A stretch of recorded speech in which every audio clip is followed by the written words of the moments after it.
Today I have two easy fall recipes to share with y'all. Pumpkin spice is my absolute favorite flavor this time of year, and the first recipe is a pumpkin spice loaf.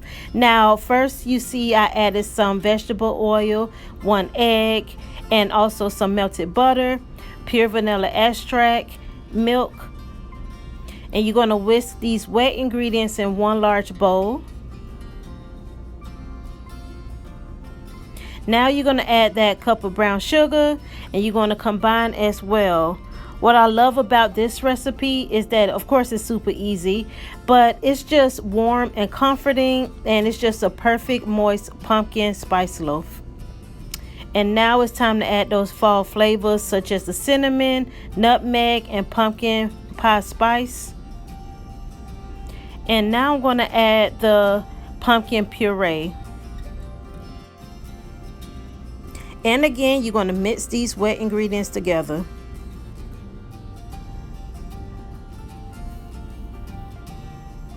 Here are the dry ingredients, which consists of the all-purpose flour, the salt, and the baking soda.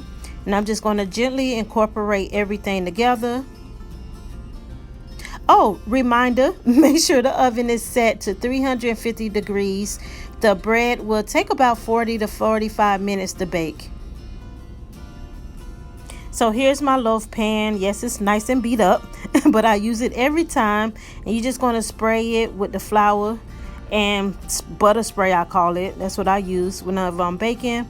And I'm just going to put the batter into the pan and level it out.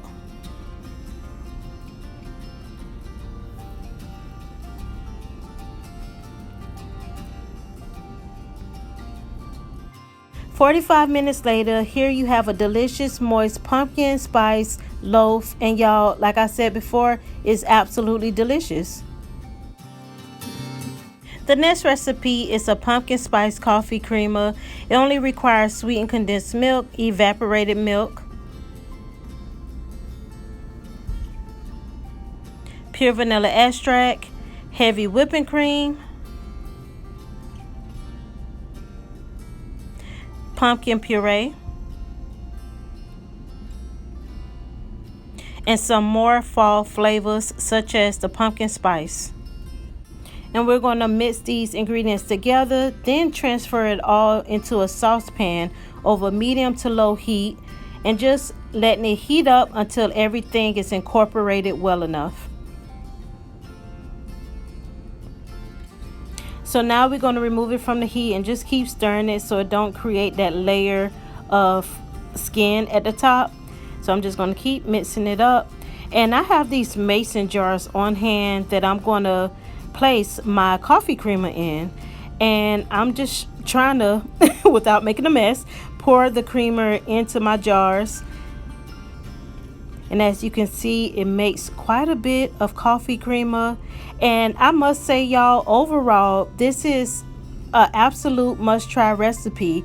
I can't stress it enough. It's really delicious, wholesome ingredients, and I'm saving a lot of money. Instead of going to a Dunkin' Donuts or a Starbucks, I'm saving a lot of money making my own coffee creamer at home. Perfect for the fall season. So thanks y'all so much for watching. I hope y'all enjoyed this video. Let me know in the comments, are y'all pumpkin spice lovers or apple cinnamon lovers? Regardless, I love the fall season. Y'all take care, and I'll catch y'all in the next video.